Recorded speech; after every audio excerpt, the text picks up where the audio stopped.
afternoon on this Sunday, April 13th. I'm Yuma Nofal, and these are today's headlines. This Palm Sunday, Maronite Patriarch Shadada'i hopes Parliament takes into consideration the people's rights as it studies the new wage scale. Hearing state television and rebel forces trade accusations over a poison gas attack that reportedly caused suffocation and the poisoning of residents. And it is being labeled the worst fire in history, ripping through a Chilean city after killing at least 4 people and consuming more than 500 homes. Maronite Patriarch Shadada'i hopes that Parliament will take into consideration the people's rights as it studies the new wage scale law during a session this upcoming Tuesday. He said, quote, during his Sunday sermon, "We hope Parliament will take into consideration people's rights and the state's capabilities when studying the scale." He made those remarks during the occasion of Palm Sunday. In addition, the Patriarch said that needed reforms at state institutions linked to the wage scale should be tackled by Parliament during its session next week. The Joint Parliamentary Committees referred on Friday the new wage scale to Parliament after arduous discussions that were accompanied by demonstrations by the Syndicate Coordination Committee that was pressuring lawmakers to refer the scale to Parliament. Parliament is scheduled to meet on Tuesday in order to address the issue. And commenting on this debate is MP Walid Jumlat, who heads the National Struggle Front. He said his parliamentary bloc will vote against a salary scale draft law if the funding sources are not clear. "My parliamentary bloc," he was quoted as saying, "will object the new wage scale if it lacks clear means of funding." He made those remarks to a Nahar newspaper and added that he will not vote for the scale, although his party considers the demand for it justified if it is not accompanied by a real reform process in public administrations. The Joint Parliamentary Committees approved on Friday the new wage scale after extended discussions over means to fund the salary increase, which is estimated to cost the Treasury over $1.2 billion. 3 children died in a fire that erupted at their home in the northern region of Akkad. The casualties were identified as Hassan Hamoud, aged 4 years old, his 3-year-old sister Nuhad, and their little brother, who was just 3-month-old Mehdi. The fire, which broke out on the outskirts of the Akkad town of Halba, might have been caused by electrical wire friction.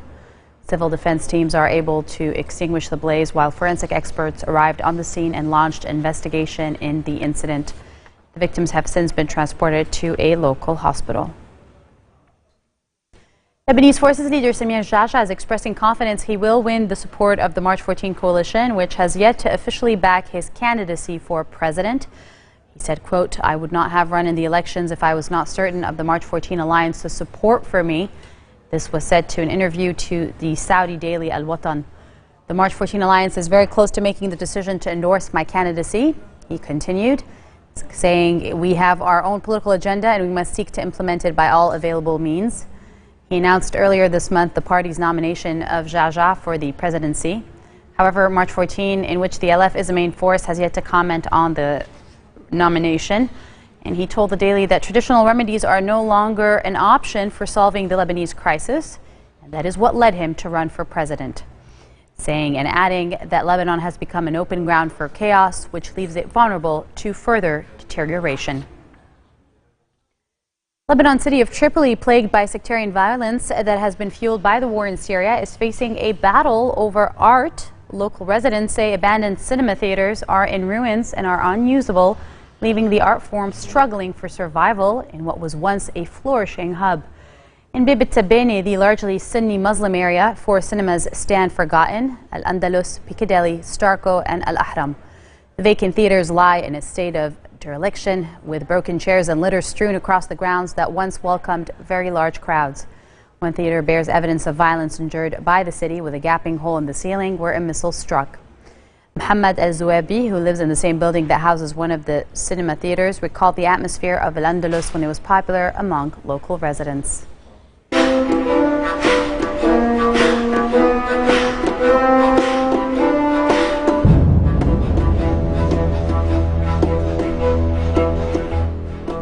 Syrian state television and rebel forces are trading accusations over the poison gas attack that reportedly caused suffocation and poisoning of residents. Details of the attack on Friday in Kafr Zita, the village in Hama province about 200 kilometers from Damascus, remains sketchy. The Syrian National Coalition, the Western-backed opposition group, said the poison gas attack hurt dozens of people.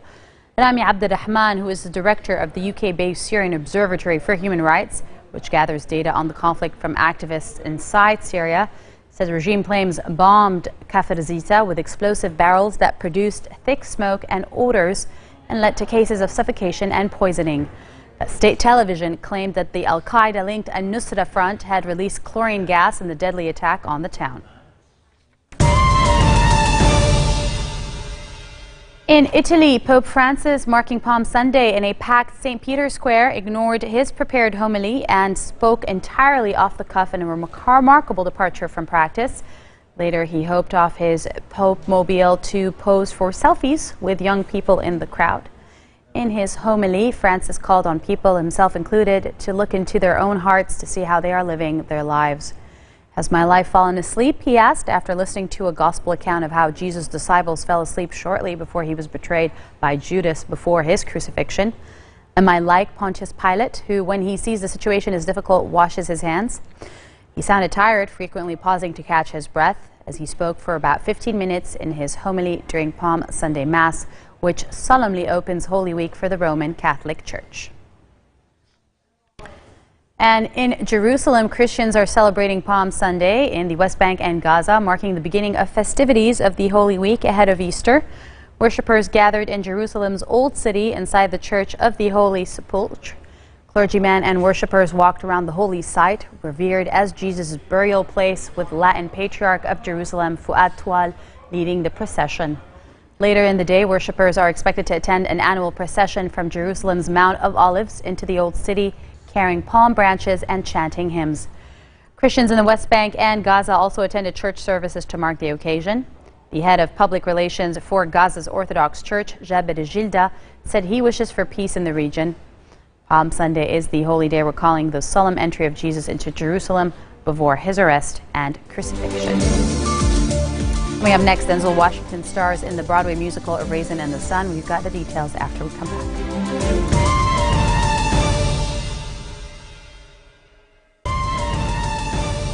Welcome back. You're watching Future Television. Palestinians and Israeli police clashed at the Flashpoint Al-Aqsa Mosque compound in Jerusalem's Old City. The spokesman of the police in Israel, Mickey Rosenfeld, said the violence erupted when police opened one of the walled compound's gates to non-Muslim visitors according to the regular visiting hours. They responded by using stun grenades and entered the Temple Mount area, using the Jewish term for the site where tradition says the biblical Jewish temples once stood. The temple site is revered as Judaism's holiest place. The compound also houses the Dome of the Rock and the Al-Aqsa Mosque and is considered the third holiest site in Islam. Although non-Muslim visitors are permitted, Jews are not allowed to pray at the site. A Tunisian military court has ordered the release of ousted autocrat Zine al-Abidine Ben Ali's former interior minister and security chief, who were jailed after the country's 2011 revolution. This is according to the government and lawyers on site. The release of security chief Ali Sariati and former interior minister Rafiq Belhaj Kalim, accused of repressing the protesters during the uprising, may fuel tensions in a country just in the final stages of democratic transition. Tunisia has mostly overcome the political instability that followed its revolt, adopting a new constitution and installing a consensus caretaker government that is administrating the country until elections later this year. But as in other Arab Spring nations, which ousted long-standing rulers in 2011, debate over the role of former regime officials is a sensitive part of transition in Tunisia, where an Islamist party confronts a mainly secular rival coalition. The chairman of the IMF's International Monetary Fund and Financial Committee called on Congress to ratify the long-delayed reforms to the IMF and warned of disruptive change if it did not act. During the news conference, IMF Managing Director Christine Lagarde said that Ukraine was acting quickly to complete the prior actions needed before the IMF program could be put to the board. We have engaged immediately. We have done the work as soon and as competently as we could. We have a staff agreement on the necessary measures, on the financing needs of the country. And it's now Ukraine which is doing gradually, and I understand fast, which is taking the measures to fulfill the prior actions that they have to fulfill before the program is put to the board. We expect that this should take place shortly, and our hope is to be able to conclude at the end of April. It is being called one of the worst fires of history. A wildfire ripped through a Chilean city after killing at least 4 and consuming more than 500 homes. At least one more person has been injured in the flames that have swept over at least 660 acres, according to Chile's National Emergency Office. Now, more than 500 firefighters from 7 provinces, some in helicopters, battled the fire, but the wind hampered their efforts to create fire breaks. Many rows of flames could be seen blazing through houses in the urban area located about 50 miles from the capital, Santiago. Chilean President Michelle Bachelet declared a state of emergency, which legally allows armed forces to get involved. Authorities have evacuated more than 3,000 residents. Tickets to watch Denzel Washington on Broadway in A Raisin in the Sun are hard to come by, but one man managed it: President Barack Obama. The President and the First Lady caught the American masterpiece on Friday night at the Ethel Barrymore Theater, where it first opened more than 50 years ago. The only recognition from the cast of their special guests was when Washington tipped his cap in their direction at the curtain call, which was already a standing ovation. The President and his wife went backstage to greet the actors at intermission. Lorraine Hansberry's play, set in 1950s Chicago, centers on a struggling working-class black family anxiously awaiting a $10,000 insurance check and the ensuing squabbles over how to spend it. It may touch a chord with Obama, who calls Chicago home and who has a parent from Africa, a strong theme in the play. Malaysia and Indonesia have joined other Muslim nations in banning Noah, Darren Aronofsky's biblical epic, because depictions of a prophet violate Islamic law, according to state censors.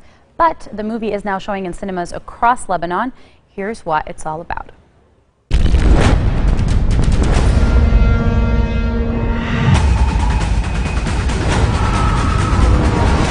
The name of the movie is Noah, and it's the story of Noah's Ark. Hey, Mark. Action!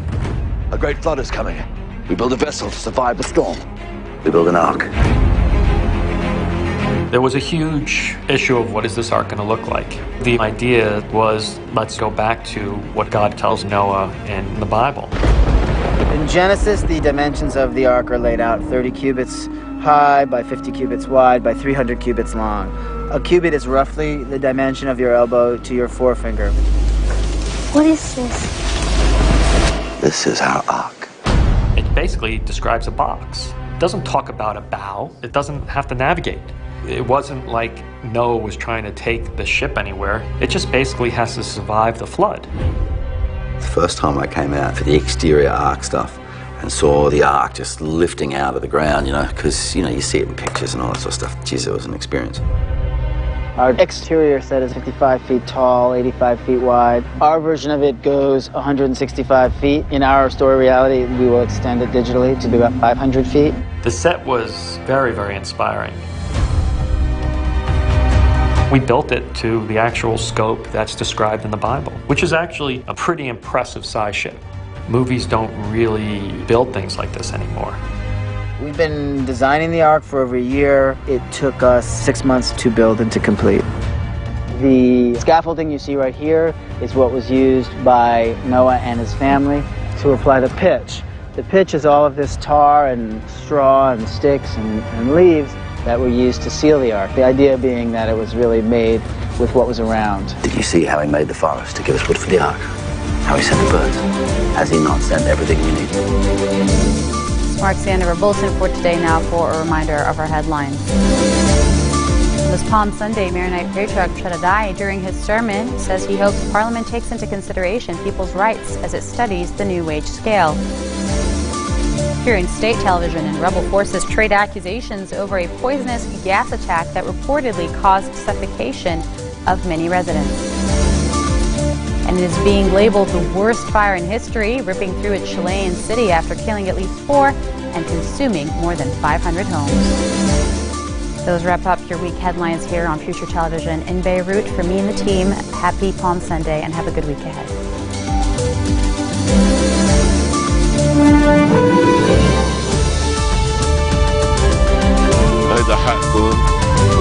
عليه الله يوفقكم